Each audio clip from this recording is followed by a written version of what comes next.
오늘 은혜 받으실 말씀은 마가복음 6장 45절에서 52절까지의 말씀입니다. 마가복음 6장 45절에서 52절까지의 말씀을 다 같이 봉독하겠습니다. 예수께서 즉시 제자들을 재촉하사 자기가 무리를 보내는 동안에 배 타고 앞서 건너편 벳세다로 가게 하시고 무리를 작별하신 후에 기도하러 산으로 가시니라. 저물매 배는 바다 가운데 있고 예수께서는 홀로 물에 계시다가 바람이 거스림으로 제자들이 힘겹게 노젓는 것을 보시고 밤 사경쯤에 바다 위로 걸어서 그들에게 오사 지나가려고 하심에 제자들이 그가 바다 위로 걸어오심을 보고 유령인가 하여 소리 지르니 그들이 다 예수를 보고 놀람이라. 이에 예수께서 곧 그들에게 말씀하여 이르시되 안심하라, 내니 두려워하지 말라 하시고 배에 올라 그들에게 가시니 바람이 그치는지라.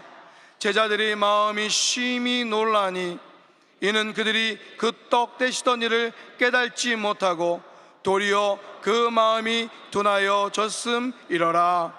아멘. 오늘 말씀은 김동현 선교사님께서 전해 주시겠습니다. 김동현 선교사님은 순복음 북미총회 특별위원장이시며 뉴욕 순복음 연합교회 담임 목사이십니다.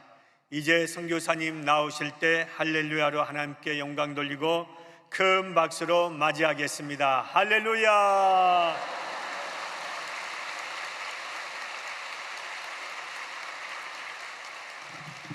할렐루야. 우리 옆에 분에게 이렇게 한번 인사하겠습니다. 하나님은 당신을 사랑하십니다. 우리 한 번 더 인사하실 때 오늘 당신에게 좋은 일이 일어납니다. 우리 한 번만 더 인사할까요? 당신은 하나님의 사랑받는 자녀입니다.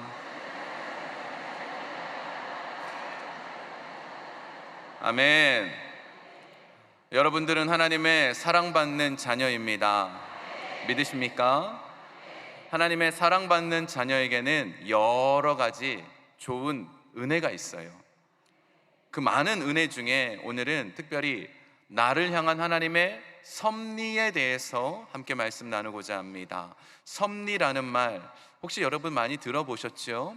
이 섭리라는 말 영어로는 providence라는 말인데 조금 말이 어려워요. 쉽게 얘기하면 하나님께서 나를 향해서 계획을 가지고 계신 거예요.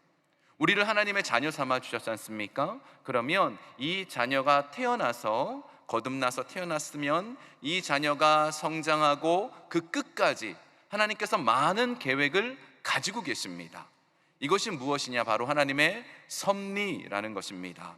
그런데 이 하나님의 섭리가 놀라운 것은 인간이 가지고 있는 계획과 좀 달라요. 인간은 계획을 해도 안 될 때도 있고 실수할 때도 있고 실패할 때도 있습니다. 근데 하나님의 계획은 완벽합니다. 하나님의 계획, 우리를 향한, 나를 향한 계획은 완전히 완벽합니다. 조금도 틀림도 없고 문제도 없습니다. 자, 그런데 우리가 하나님의 자녀로 살면서 모든 일들이 다 완벽하게 생각되어지지 않습니다. 여기에 조금 문제가 있죠. 저희 교회가 제가 저희 교회 뉴욕 순복음 연합교회 부임한 지 딱 1년 정도가 지났어요. 부임할 때 우리 당회장 이영훈 목사님께서 제게 말씀을 하나 하셨습니다. 맨하탄에 지성전을 세우라고. 이 맨하탄이라는 곳 미국에서도 굉장히 중요한 요충지이고 또 우리 순복음 안에서 여의도 순복음 교회 안에서도 의미가 있는 곳입니다. 그래서 이 맨하탄에 지성전을 세우라고 말씀하셔서 부임해서 8개월 동안 정말 매일 기도하고 장소를 찾아봤습니다. 맨하탄이 좀 커요. 우리가 생각하기에 맨하탄이 좀 작은 도시처럼 생각될 텐데 맨하탄이 어느 정도 클까 한번 따져보니까 영등포구랑 마포구 합친 거 정도? 영등포구, 여의도, 마포구까지. 별로 안 크군요. 굉장히 큽니다. 근데 이곳에 있는 교회란 교회는 전화를 다 했습니다. 우리가 주일날 오후에 이곳에서 예배를 드리려고 하니까 장소를 좀 빌려주십시오 그랬는데 금액이 1시간에 거의 800불 부르는 데도 있어요. 1시간에 800불이면 1시간에 100만 원입니다. 그러면 4시간 정도 빌려야 되거든요. 하루에 400만 원입니다. 조금 놀라주셔서 감사합니다. 이게 돈도 돈이지만 장소를 빌릴 수가 없는 거예요. 정말 모든 교회에 있는데 장소를 다 빌리려고 했는데 빌릴 수가 없었습니다. 그래서 이제 좀 작은 곳에서 시작해야겠구나 하고 작은 장소 조그만 교회를 그냥 빌렸어요. 교회가 아니었어요. 근데 하나님께서 제 마음속에 주신 생각은 분명히 하나님께서 당회장님 통해서 말씀하셨을 땐 하나님의 뜻인데 왜 일이 안 풀릴까? 이게 제 고민이었습니다. 그리고 당회장님께서 오셔서 이제 맨하탄 지성전 설립 예배 드려주신다고 했는데 과연 이 장소가 맞는가? 이게 제 고민이었어요. 하나님의 섭리는 완벽하잖아요. 모든 것이 다 완벽해야 되잖아요. 근데 우리 삶에 때로는 이런 일들이 벌어지는 거죠. 오늘 본문에도 이 제자들에게 이런 일이 일어났습니다. 오늘 본문에 보면 어떤 일이 일어났느냐? 예수님께서 제자들에게 명령하셨습니다. 이 얘기가 마가복음 6장 46절에 나옵니다. 우리 본문 한번 볼까요? 마가복음 6장 45절 함께 좀 읽어보겠습니다. 예수께서 즉시 제자들을 재촉하사 보내는 동안에 배 타고 앞서 건너편 벳사다로 가게 하시고. 아멘. 지금 예수님께서 제자들에게 명령을 내리셨어요. 건너편 벳사다로 배 타고 가라고. 이거 지금 누가 명령 내리셨죠? 예수님이 명령 내리셨으면 일이 잘 돼야 되잖아요. 근데 가는 도중에 풍랑을 만납니다. 그 풍랑을 만나서 이 제자들의 대부분의 직업이 어부였잖아요. 근데도 불구하고 해결할 수 없는 풍랑을 만납니다. 예수님이 말씀하셔서 가는데 왜 이런 일들이 벌어질까요? 저희 아버지가 화초를 잘 키우세요. 이 죽어가는 화초들도 아버지가 조금 관리를 하시면 다 살아나요. 근데 한 번은 아버님께서 그런 얘기를 하시는 거예요. 예쁘게 키우던 난초가 있었는데 난초에 꽃을 피우게 해야겠다라고 하시고는 물을 끊으셨습니다.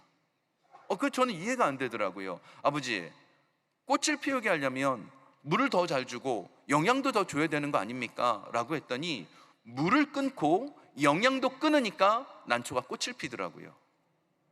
신기하죠? 우리 생각엔 뭔가 자꾸 공급되어지고 뭔가 자꾸 있어야지만 꽃을 피울 것 같은데 아니라는 거예요. 신앙에도 이 법칙이 적용이 됩니다. 우리가 알고 있는 레위인들은 제사장 지파입니다. 레위인은 태어날 때부터 레위인이에요. 근데 이 레위인이 성인이 되어서 이제 제사장 직분을 하기 전에 그 제사장 지파로서 의식을 치룹니다. 그 얘기가 이 민수기 8장 13절 15절에 나옵니다. 레위인을 아론과 그의 아들들의 앞서 야훼께 요제로 드릴지니라. 너는 이같이 이스라엘 자손 중에서 레위인을 구별하라. 그리하면 그들이 내게 속할 것이라. 내가 그들을 정결하게 하여 요제로 드린 후에 그들이 회막에 들어가서 봉사할 것이니라. 이게 지금 무슨 말씀인가 하면요, 레위인이 회막에 들어가서 제사장의 업무를 하기 전에 그 제사장으로서 의식을 치르는데 요제라는 것을 드리고 나서 치르게 되어 있습니다. 제사에는요 여러 가지가 있어요. 번제라고 해서 불태우는 게 있고요, 거제라고 해서 이렇게 제물을 올리는 방식이 있습니다. 올렸다가 내리는 것. 근데 요제는요, 여러분 좀 처음 들어보시죠? 흔드는 겁니다. 제사장이 되기 전에 레위인을 흔드는 겁니다. 흔들고 난 후에야 제사장이 되는 거예요. 난초에 꽃을 피우기 위해서 물을 끊듯이 한번 흔들려야지만 제사장이 되는 겁니다. 우리 그리스도인들에게는 하나님께서 섭리로 인도하시지만 반드시 겪어야 되는 일이 있습니다. 바로 흔드는 일입니다. 우리 삶에 흔들리고 난 다음에야 하나님께서는 축복을 허락해 주세요. 왜 그런가 하면 첫 번째로 우리가 하나님만 의지하는 법을 알게 하기 위해서입니다. 우리는 모든 일들이 잘 풀리면 하나님을 잘 의지 안 해요. 때로는 풍랑도 만나고 흔들리기 시작하면 그제서야 하나님을 의지하는 겁니다. 왜 그런가 하면요, 우리는 자꾸 눈에 보이는 세계에 집착하고 살아요. 우리가 원하는 것들 있지요. 물질의 축복받기 원하는 것, 질병의 문제 해결받기 원하는 것, 자녀가 잘 되기 원하는 것, 가정이 평안하는 것, 모든 것들이 다 뭐죠? 눈에 보이는 겁니다. 근데요, 우리는 눈에 보이는 세계 말고 또 다른 세계 속에 살고 있지요. 바로 4차원의 영적 세계입니다. 이 영적 세계가 중요하다라는 것을 예수님은 지금 알려주고 계세요. 우리 본문 45절을 한 번 더 다시 볼까요? 함께 좀 읽어보겠습니다. 시작. 예수께서 즉시 제자들을 재촉하사 자기가 무리를 보내는 동안에 배 타고 앞서 건너편 벳세다로 가게 하시고. 아멘. 여기 지금 보면 예수님께서 즉시 재촉하사라고 돼 있어요. 즉시 재촉하사. 예수님은요, 성격이 급하신 분이 아니에요. 느긋하신 분이에요. 회당장 야이로가 자기 딸이 죽어간다라고 얘기를 했을 때 빨리 우리 집에 좀 와주십시오. 그때 예수님 어떻게 하셨지요? 천천히 걸어가셨어요. 심지어는 가다가 그 혈류증 앓던 여인을 만났네요. 대화까지 하십니다. 회당장의 입장에선 속이 타겠지요. 빨리 좀 가셔야 되는데 예수님 왜 이렇게 느긋느긋하실까? 또 그뿐만 아닙니다. 나사로가 죽어간다라는 소식을 들을 땐 예수님은 아예 나사로가 죽기를 기다렸다 가셨습니다. 예수님은 한 번도 뛰신 적이 없어요. 한 번도 급하게 하신 적이 없어요. 근데 오늘 본문에 뭐라고 돼 있습니까? 즉시 재촉하사. 즉시 재촉하사. 왜 그러셨을까요? 이게 중요하기 때문에. 이게 진짜 중요하기 때문에 즉시 재촉한 거예요. 무엇이 중요했느냐? 지금 이 바로 전에 어떤 사건이 일어났느냐 하면 오병이어의 기적이 일어났어요. 이제 보리떡 5개와 물고기 2마리로 남자만 5,000명, 남자, 여자, 어린아이까지 한 15,000명, 20,000명 정도가 먹었습니다. 사람들이요, 먹을 것이 없다가 먹을 것을 보니까 이야, 예수님은 먹을 것도 주시는 분이구나, 나를 살리시는 분이구나, 주님 내일도 먹여주십시오 하고 열광했어요. 막 박수치며 환호를 했습니다. 사람들은 누구나 그렇게 환호하면 좋아하거든요. 눈에 보이는 거 다 원하거든요. 근데 예수님 뭐라 하십니까? 빨리 떠나라는 거예요. 즉시 재촉하사. 눈에 보이는 게 중요하지 않다는 겁니다. 우리는 눈에 보이는 걸 자꾸 구해요. 눈에 보이는 게 있어야 된다고 생각해요. 눈에 보이는 것이 정말 중요하다고 말해요. 근데요, 눈에 보이지 않는 세계가 훨씬 더 중요합니다. 이 공간 안에 여러분도 계시지만 무엇이 있냐면 산소가 있어요. 산소가 눈에 안 보입니다. 천국이란 곳이 존재하지요. 근데 우리 천국은 지금 현재 눈에 보이지 않습니다. 하나님 계십니다. 그런데 하나님 눈에 안 보입니다. 안 보인다고 우리는 그 눈에 보이는 세계만 너무 쫓아가고 있다는 거예요. 그래서 예수님께서 즉시 재촉하사, 이게 중요한 게 아니라는 거예요. 뭐가 더 중요한가 하면 바로 하나님께서 주시는 은혜, 하나님이 주시는 영적인 세계가 더 중요하다라는 것을 지금 말씀하고 계시는 거예요. 제가 아까 저희 교회 장소 찾고 있었다 그랬죠. 이제 곧 당회장님이 2주 후면 오셔서 이제 설립 예배를 드리는데 교회를 못 정했어요. 분명히 하나님은 섭리가 있으실 텐데, 그래서 저희가 할 수 있는 게 뭘까요? 눈에 보이는 어떤 일들을 쫓아가는 게 아니고 기도죠. 기도를 더 깊이 시작했습니다. 집중적으로 시작했습니다. 그때 한 청년이 제게 연락이 왔어요. 목사님, 혹시 일본인 교회도 괜찮습니까? 괜찮다고. 그리고 나서 그 교회를 갔는데 일본인 교회입니다. 거기 성도님들은 다 일본 분이세요. 근데 담임 목사님은 백인 분이십니다. 백인 나이가 굉장히 많으신 분이시고, 이 백인 나이가 많으신 그 백인 목사님의 모국어는 일본어입니다. 그리고 더 놀라운 사실이 있습니다. 이 백인 목사님은 조용기 원로 목사님께 은혜를 받은 분입니다. 그리고 저희 교회는 이제 여기에서 설립 예배를 드리고 이제 곧 닥터 영훈리가 온다라고 했더니 내가 알고 있는 영훈리가 맞냐고. 맞다고. 바로 그 영훈리라고. 그랬더니만 그 리더들과 회의해서 바로 그 즉시 저희가 장소를 빌릴 수 있게 했어요. 근데 그 장소가 대학가들이 모여 있고 맨하탄의 중심지고 또 그 건물 안에 모든 일들이 우리에게 맞춰져 이렇게 세팅되어 있는 거예요. 하나님은 준비되어 있어요. 하나님은 준비되어 있어요.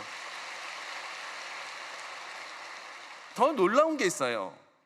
저희가 통합을 하고 난 다음에 이제 저희 장년들도 통합이 잘 되어서 이제 교회가 시너지가 일어나서 어른들은 부흥하는데 문제가 하나 있었습니다. 청년들이었어요. 청년들이 이제 그 두 개 교회가 합쳐지기도 했고 또 하나는 영어권과 한국어권이 나눠지기도 했었어요. 같이 모이기가 참 어려웠는데 이 교회가 되고 나서 이곳에서 영어 예배를 드리고 이곳에서 맨하탄에서 매주 예배를 드리면서 하나가 되기 시작했어요. 목표가 생기기 시작했어요. 그래가지고 지금 저희가 주일 예배를 어떻게 드리냐면 9시 예배 드리고 11시 예배 드리고 청년들은 갑니다. 점심 먹고 출발해서 1시간 걸려서 맨하탄 가서 거기서 준비하는데 3, 40분 걸리고 예배 또 1시간 반 드리고 또 정리하는데 또 1시간 걸리고 그리고 다시 돌아옵니다. 그 저녁에 우리 교회에서 우리 식사를 준비하면 먹어요. 하루 동안 내내 이 교회 안에 일을 메워지는 거예요. 근데 아이들이 너무 기뻐요. 그리고 점점 영어권 애들이 들어오고 있어요. 신기하죠?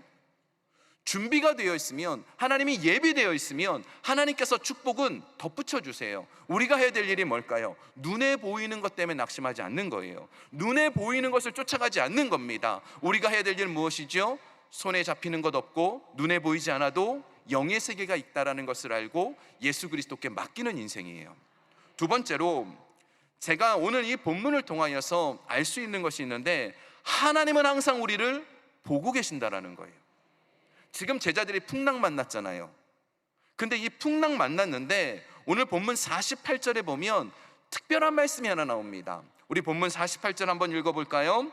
바람이 거스름으로 제자들이 힘겹게 노 젓는 것을 보시고 밤 사경쯤에 바다 위로 걸어서 그들에게 오사 지나가려고 하시매. 아멘. 여기 지금 보면 예수님께서 그 풍랑 만난 제자들의 모습을 보시고라고 돼 있어요. 보시고. 지금 예수님은요 이 배에 탄 게 아닙니다. 예수님은요 저 바다 건너편에 계시고 제자들은 바다 한가운데 있는 겁니다. 근데 성경에서 뭐라고 표현하고 있습니까? 보시고. 보시고. 당연히 보실 수 있으시죠. 우리 예수님 모르시는 게 어디 있겠습니까? 예수님께서 안 보이는 게 어디 있겠습니까? 예수님께서는 우리의 환경 보십니다. 우리의 지금 이 모습 보십니다. 우리를 풍랑 만나게 하고 흔들고 계시지만 그 흔드는 곳에 그냥 내버려 두지 않으시는 분이에요. 풍랑 만났습니까? 보고 계세요. 알고 계세요. 흔들리고 계십니까? 하나님 보고 계십니다. 알고 계십니다. 우리 생각에는 그래요. 우리가요 하나님께서 보고 계신다 그러면 아이고야 내가 지금 잘못하는 것도 다 보고 계시겠네, 하나님 앞에 혼나면 어떡하나 막 이런 마음이 듭니다. 제가 얘기를 하나 해드릴게요. 어떤 노 부부가 있었는데 이분들이 40년 동안 부부싸움을 한 번도 안 한 거예요. 이게 어떻게 있을 수 있겠어요? 가지고 물어봤습니다. 그 부인 되시는 분한테 어떻게 부부싸움을 한 번도 안 할 수 있습니까? 그랬더니 이 부인 되시는 분이 신혼 때 얘기를 해주시더라고요. 신혼여행 때 이제 신혼여행을 가면 사진 촬영하잖아요. 말을 타고 이렇게 신랑과 신부가 사진을 찍으려고 했는데 신랑이 탄 말이 뭐가 조금 기분이 나빴는지 힝 하더니만 신랑을 떨어뜨린 거예요. 좀 얼마나 당황스럽겠어요. 근데 이 신랑이요 옷을 툭툭 털면서 그 말을 보면서 씩 웃으면서 한번 이러는 거예요. 그래서 이 신부 마음속에 참 좋은 신랑이다, 마음이 넘나 보다 생각하고 있는데 이제 다시 사진을 찍으려고 올라갔는데 이 말이 뭐가 진짜 기분이 좀 안 좋았는지 또다시 힝 하더니만 이 신랑을 똑 떨어뜨린 거예요. 근데도 이번에도 이 신랑 되시는 분이 옷을 툭툭 털면서 말을 보고 씩 웃으면서 2번 그러는 거예요. 그래서 이 신부의 마음속에서 정말 나 결혼 잘했다, 너무 좋은 사람 만났다 라고 생각하고 이제 다시 사진을 찍으려고 그러는데 이 말이 진짜 기분이 좀 안 좋았나 봐요. 이날따라 뭐가 잘못됐는지 힝 하더니만 또 떨어뜨린 거예요. 그랬더니 이 남편이 옷을 툭툭 털더니 품에서 총을 꺼내서 말을 빵 쏴버린 거예요. 그래가지고 이 부인이 깜짝 놀라서, 아니 아무리 그래도 그렇지 말 못하는 짐승한테 좀 떨어졌다고 어떻게 그럴 수 있냐고. 그랬더니 남편이 씩 웃으면서 한번 그랬습니다.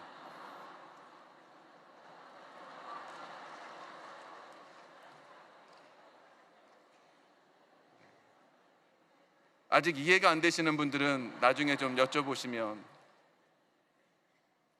그러니까 한 번, 두 번 자꾸 그럴까봐 이 부부싸움을 안 한 거죠.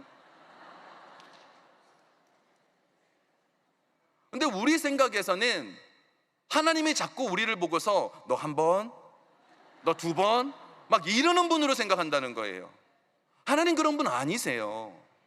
하나님 우리를 향해서 예수님을 십자가에서 내어주기까지 우리를 사랑하셨던 분이 그 아버지신데 왜 맨날 우리 보고 한 번, 두 번 하시겠냐고요. 예수님께서 지금 보고 계신다라는 것이 그래서 우리에게는 위로가 되는 거예요.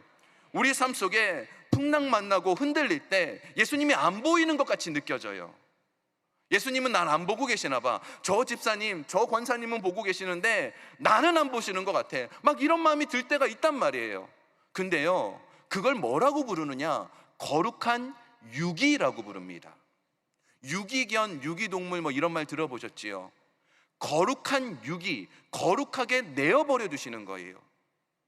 우리가 겪어야 되기 때문에, 우리가 한 번은 흔들려야 되기 때문에, 우리가 풍랑을 만나야 되기 때문에 그냥 내버려 두시는 거예요. 그런데 분명한 것은 주님 보고 계십니다. 알고 계십니다. 여러분이 기도하는 거 듣고 계십니다. 그래서 여러분 삶 속에 위로가 받으셔야 되는 거죠. 세 번째로 보면 제가 제일 이 사건 중에 이해가 안 되는 게 있었습니다. 그게 뭔가, 예수님께서 왜 무리를 걸어오셨을까라는 겁니다. 그 이유는 예수님은 이 세상의 모든 것을 주관하시는 하나님이심을 보여주기 위해서입니다. 제가 제일 이해가 안 됐던 부분이, 그냥 멀리서 저 바다 건너편에 계실지라도 파도야 잠잠하라 그러면 잠잠할 수 있잖아요. 우리 예수님 그렇게 하실 수 있는 분이시잖아요. 그죠? 그런데 왜 굳이 물 위를 걸어오셨냐는 거예요. 물 위를 걸어오셔서 거기서 파도를 잠잠하게 하셨냐는 거죠. 그럼 멀리서 하셔도 될 텐데 왜 그러셨을까요? 그게 이유가 뭔가 하면요, 제자들이요 오병이어의 기적을 잊어버렸어요. 예수님께서 조금 전까지만 해도 보리떡 5개 물고기 2마리로 남자만 5,000명을 먹이신 놀라운 기적을 잃어버렸어요. 여러분 지금 이 금요 성령대망에 오실 정도면 여러분 믿음 있으시잖아요. 여기 초신자 그렇게 많지 않으시잖아요. 여러분 신앙생활 하면서 기도 응답 좀 받으셨고 은혜 받으셨잖아요. 그죠? 그런데 그 은혜를 잊어버리면 안 되는 거예요. 그래서 예수님은 자꾸 보여주세요.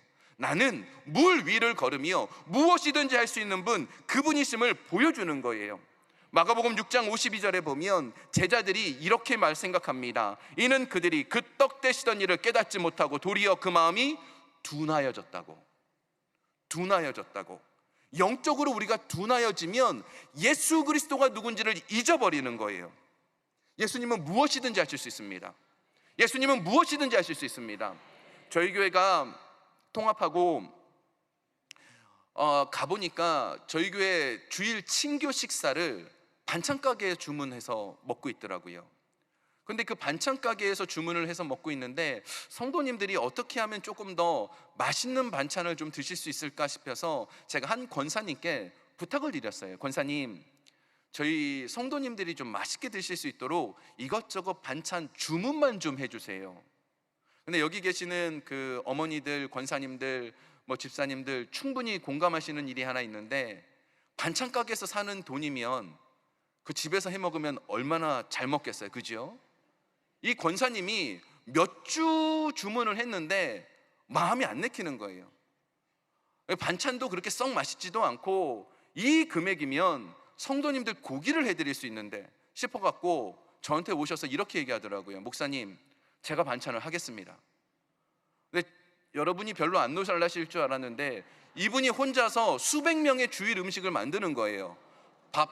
이제 놀래주시네요. 밥 하나, 반찬 3개, 김치 하나, 매주. 이게 있을 수 없는 일인 게 이분이 그냥 집에 계시는 분이 아니고요. 이분은 직업이 있으세요. 월요일부터 토요일까지 미용하시는 분이십니다.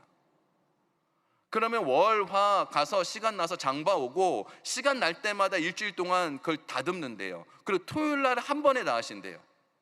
이걸 지금 몇 주 동안 하시는데 그러고 난 다음에 한두 달 흘렀을까요? 그냥 권사님이 지나가는 말로 저에게 그러는 거예요. 목사님, 제가요 병이 나았어요. 여러분, 이 미용하시는 분은 미용하시는 분은 어디가 제일 아플까요? 손가락이요. 제가 이 권사님의 손가락을 두고 안수도 하고 기도도 하고 몇 년 동안 했어요. 근데 이분이 어느 날 그날도 주일 반찬을 만들고 있는데 손가락이 안 아프시더래요. 이게 언제부터 안 아팠는지 생각도 안 나는데 손가락이 안 아프신 거예요. 하나님의 일을 하면 하나님께서는 공짜가 없잖아요. 하나님께 헌신하고 하나님께 예배하면 공짜가 없잖아요. 응답을 들어진 거예요. 그럼 더 놀라운 게 있어요. 이분이 이제 몇 달 하시는데 이제 동생 되는 어떤 집사님이 언니 내가 좀 도울게 하고 이제 같이 돕게 됐어요. 근데 이분은 어깨가 아프세요. 근데 음식을 한참 하고 이렇게 하다 보니까 어깨가 돌아가고 있는 거예요. 그러니까 주일 준비를 하다가 어깨가 돌아간 거예요. 이게 완벽하게 나와버린 거예요.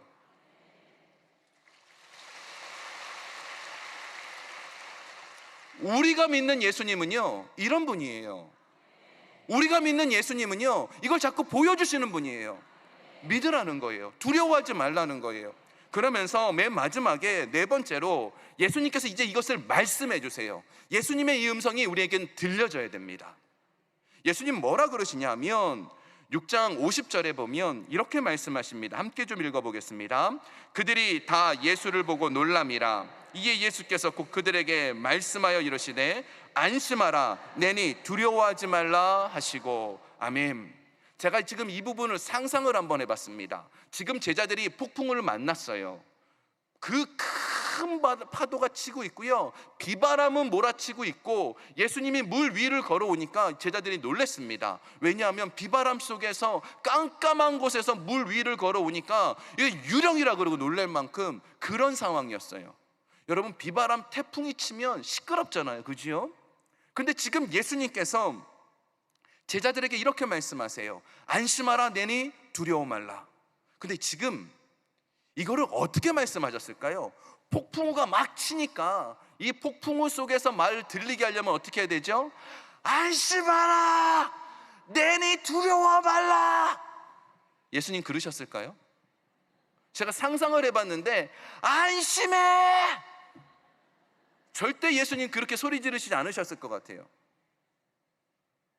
그런데 예수님의 목소리는 안심하라 내니 두려워 말라라는 부드럽고 명확한 음성이지만 이 폭풍우를 뚫고 들렸습니다.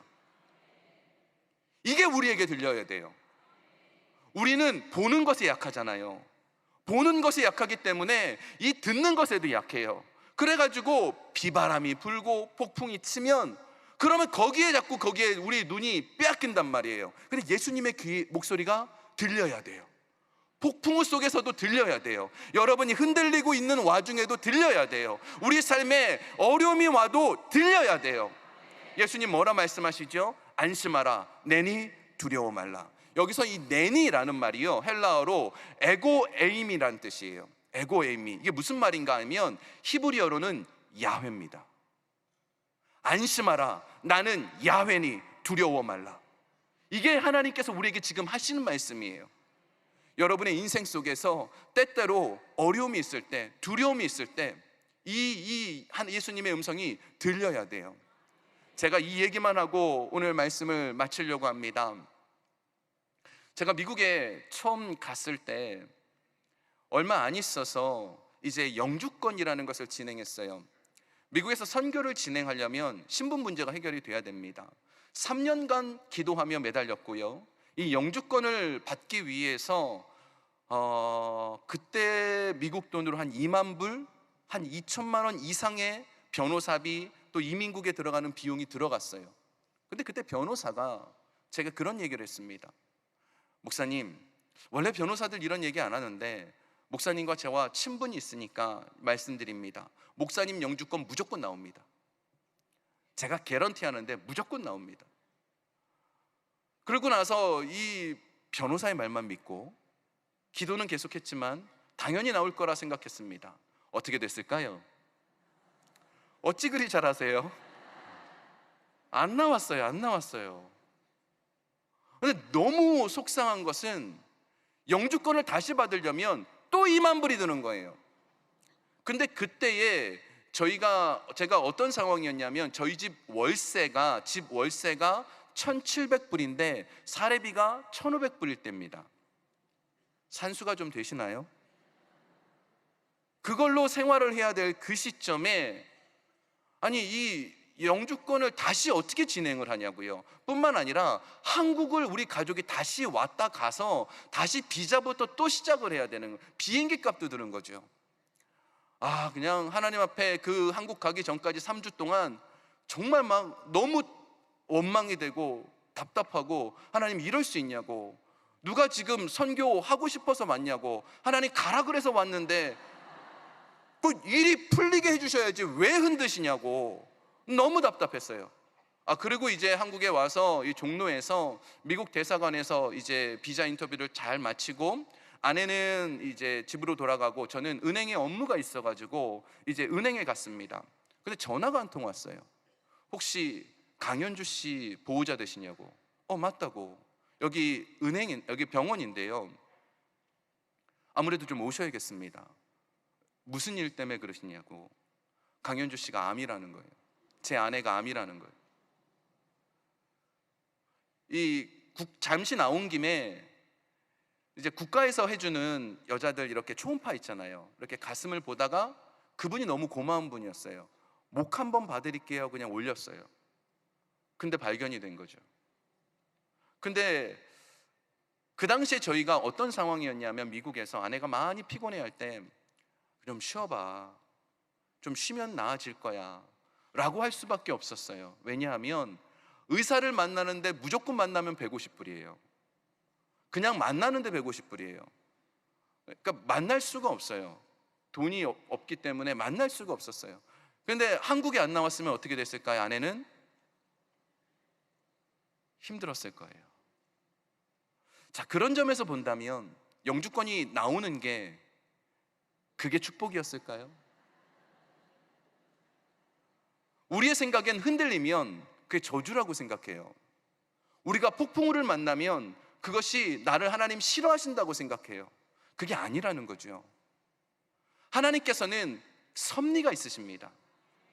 여러분의 인생에 섭리가 있으세요. 이끄시는 게 있으세요. 반드시 선한 길로 인도하십니다. 하나님이 우리를 향한 생각은 가장 좋은 걸 주십니다. 예수님을 십자가에 내어주시는 그 사랑이 있으신데 왜 좋은 것 안 주시겠어요? 결국은 저 영주권 받았어요. 나중에라도 받았어요. 그게 중요한 게 아니라 하나님께서 나를 붙잡고 계시는 섭리가 더 중요한 거죠. 저 그 이후에는 어떠한 흔들림이 와도 원망 안 합니다. 왜요? 보고 계시니까. 예수님 지금 알고 계시니까. 그리고 이 문제 해결할 수 있는 능력이 예수님께 있으시니까. 우리가 해야 될 일 뭘까요? 믿고 기도하는 겁니다. 눈에 보이는 세계가 아니라 영의 세계를 바라보고, 영의 세계를 바라보고 기도할 수 있기를 주의 이름으로 축원합니다. 기도하겠습니다. 사랑의 주님, 아버지께서 사랑하는 주의 자녀들 금요 성령 대망회로 이 전을 찾았습니다. 아버지를 사랑하기에 하나님밖에 없기에 이 전을 찾았습니다. 때로는 우리 삶에 폭풍우를 만나고 때로는 눈물 골짜기 지나는 것 같은 아픔이 있는 자들이 있습니까? 주여, 예수 그리스도의 음성 들려지게 도와주시옵소서. 안심하라, 내니 두려워 말라. 안심하라, 내니 두려워 말라. 이 음성 사랑하는 주의 자녀들에게 오늘 들려지는 밤 되게 도와주시옵소서. 하나님께서 우리를 향한 섭리가 있으시고 하나님 우리를 향한 계획이 있으심을 주님 알게 하여 주시옵소서. 주께서 우리에게 가장 좋은 것 주시는 분이심을 늘 깨닫는 인생 되기를 원하오니 주여 우리를 붙잡아 주옵소서. 주님 사랑합니다. 이 세상 그 무엇보다도, 이 세상 그 누구보다도 하나님 예수 그리스도 당신을 사랑합니다. 예수 그리스도의 이름으로 기도드립니다. 아프신 분은 아픈 곳에, 문제와 소원이 있으신 분은 가슴에 손을 얹으시길 바랍니다. 하나님 아버지 감사합니다. 이 밤에 선교사님의 말씀을 통하여 큰 은혜를 받게 하여 주시니 감사합니다. 말씀이 살아 역사하는 시간 되게 하여 주옵소서. 문제가 있어서 손 얹고 기도합니다. 아픈 곳이 있어서 손 얹고 기도하오니 주의 능력의 역사가 나타나게 하여 주옵소서. 모든 암은 사라질지어다. 뇌졸중은 치료받을지어다. 아토피는 치료받을지어다. 위암은 치료받았습니다. 신장암과 폐암도 치료받았습니다. 뇌출혈 심장질환도 치료받았습니다. 파킨스병도 치료받았습니다. 유방암도 치료받았습니다. 자궁염증도 치료받았습니다. 뇌종양도 치료받았습니다. 클론병도 치료받았습니다. 전립선 암도 치료받았습니다. 뇌소망증도 치료받았습니다. 모든 악한 암은 다 사라졌습니다. 머리부터 발끝까지 강건할지어다.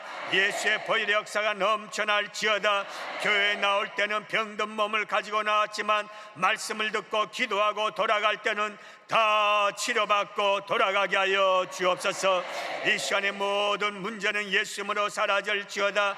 가정의 문제 해결받았습니다. 자녀의 출산의 문제, 앞결의 문제, 앞날의 문제 다 해결받게 하여 주셨으니 감사합니다.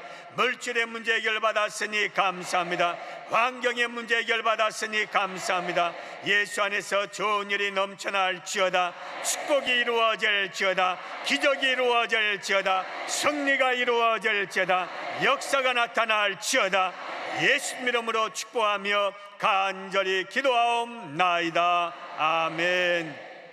지금은 교회 머리 대신 우리 주 예수 그리스도의 은혜와 하나님의 크고 크신 사랑과 성령님께서 우리 안에 내주하시고 교통하시고 충만케 채워주는 역사하심이 나를 향한 섭리를 깨닫고 하나님의 은혜 안에 살기 원하는 모든 자들에게 이제로부터 영원토록 함께 있을지어다. 아멘.